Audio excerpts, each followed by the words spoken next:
اور रोका भी क्यों गया ये भी सुन लें। पाकिस्तान के एक बहुत बड़े हिफाजती इदारे के सरबराह ने शिया क़यादत के साथ मुलाकात की थी। ये वीडियो इराकी परफ्यूम अबुल फजल के ताउन से पेश की जा रही है, जो कि पाकिस्तान में लॉन्च हो चुका है। बेहतरीन खुशबू है और इसे अबुल फजल इसलिए कहा जाता है क्योंकि हरम हज़रत अब्बास में यही खुशबू इस्तेमाल की जाती है। ऑर्डर करने के लिए व्हाट्सएप नंबर पर रब्ता कीजिए। शुक्रिया। बिस्मिल्लाहिर्रहमानिर्रहीम, अस्सलाम वालेकुम मोमिन इकराम, उम्मीद है आप सब खैर वाफियत से हैं। आज की वीडियो इंतहाई अहम मौजू पर है और ये कौमी हालात पर एक इंतहाई अहम पैगाम है, इंतहाई अहम वीडियो है। मौजूदा हालात सोशल मीडिया पर पाकिस्तान में शिया कौम के हवाले से एक कुछ दिनों से तनाव पाया जा रहा है दो ग्रोहों के दरमियान, और वो दो ग्रोह एक ज़ाकिरीन का ग्रुप है और एक उलमा का ग्रुप है। इनमें आपस में बहुत ज़्यादा कशीदगी, बहुत ज़्यादा एक लड़ाई वाला माहौल है और एक दूसरे को बुरा कहा जा रहा है। मैं इसमें कुछ इंतहाई अहम गुजारिशात करूँगा और कुछ हकायक आपके सामने रखूँगा, बग़ैर किसी की साइड लिए, बग़ैर जानिबदार हुए, और फैसला आपने करना है कि सही क्या है गलत क्या है, कि सारा सिलसिला क्यों शुरू हुआ। वजह यह हुई कि एक आलिम दीन ने मुशरिक ज़ाकिरों के बारे में, वो ज़ाकिरीन के जो शिर्क करते हैं उनके बारे में बात करते हुए कहा जी कि मैं इनको मुसलमान ही नहीं समझता, ये मुसलमान हैं ही नहीं कि जो इस किस्म की गुफ्तगू करने वाले हैं।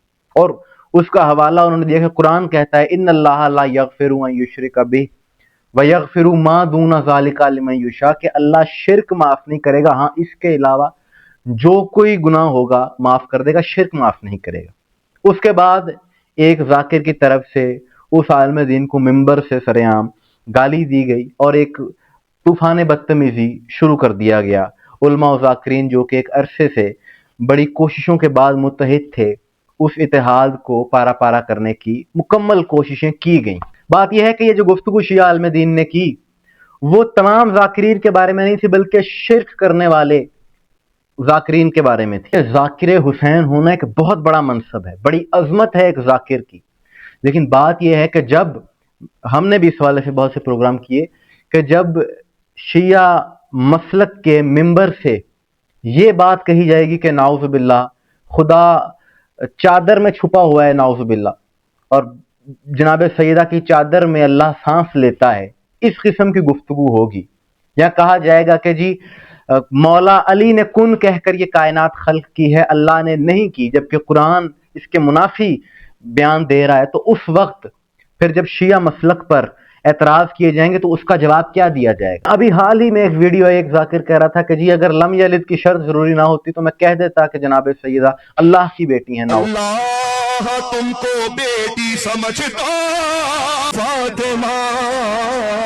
इस किस्म की गुफ्तगू जो कि जिसका कोई सर नहीं पैर नहीं और इंतहाई काबिल मुज़म्मत है, वो जब शिया कायद के तौर पे बयान की जाएगी तो फिर उसके असरात इंतहाई मनफी होंगे। इसीलिए ऐसे अफराद की सरजनिश की गई, उनको रोका गया। और रोका भी क्यों गया ये भी सुन लें। मैं किसी की तरफदारी नहीं कर रहा, लेकिन कुछ हकायक हैं जो मैं आपके सामने रखने वाला हूं कि आज से 4-5 साल पहले पाकिस्तान के एक बहुत बड़े हिफाजती इदारे के सरबराह ने पाकिस्तान की शिया क़यादत के साथ मुलाकात की थी और उसमें उन्होंने कहा था, ये बात दिखाई थी कि एक कलादम जमात, एक कलादम गुरोह जिनको आज खवारिज कहा जा रहा है, आज रियासत उनके खिलाफ है, उन्होंने ये बात बताई थी उलमा के पैनल को कि जी उस ग्रोह के कुछ लोग हमने पकड़े हैं और जिनके मोबाइल से ऐसा डाटा मिला है कि आपके अपने मसलक के अंदर कुछ ऐसे लोग हैं कि जिनकी वीडियोस को ये लोग दिखाकर ब्रेन वॉशिंग करते हैं और फिर कहते हैं जी ये देखो इनके इस किस्म के अकायद हैं, ये तो मुसलमान ही नहीं है,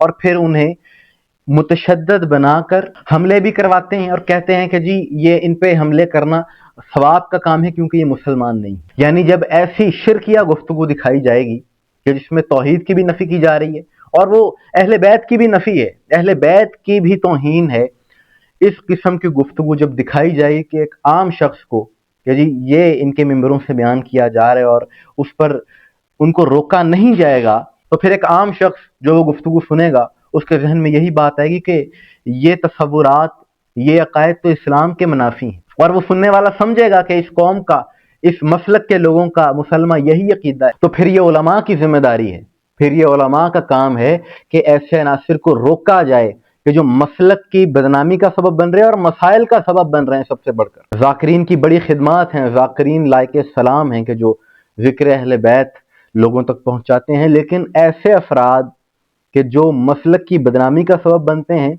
اور جو ایسے عقائد بیان کرتے ہیں جن کا شیعت سے کوئی تعلق نہیں، جن کا اسلام سے کوئی تعلق نہیں، وہ در حقیقت ذاکر نہیں ہیں، وہ بہروپیے ہیں۔ اس موقع پر تمام شیعہ قوم کے ہر فرد کی یہ ذمہ داری بنتی ہے کہ روکیں ایسے افراد کو کہ جو ایسے عقائد بیان کرتے ہیں کہ جن کا دین سے، اہل بیت سے، قرآن سے کوئی تعلق نہیں ہے، چاہے ان کا تعلق کسی بھی گروہ سے ہو، چاہے وہ ذاکرین اپنے آپ کو کہنے والے ہوں یا اپنے آپ کو کوئی عالم کہتا ہو، جو بھی غلط بات کرے اس کو روکنا چاہیے اور معیار قرآن اور اہل بیت کو رکھنا چاہیے۔ اسی میں ہماری قوم کی بقا اور بھلائی ہے۔ مومنین اکرام، آپ کے اس حوالے سے کیا رائے؟ کمنٹ میں ضرور کہیے گا، مجھے دعا میں یاد رکھیے گا۔ السلام علیکم ورحمۃ اللہ۔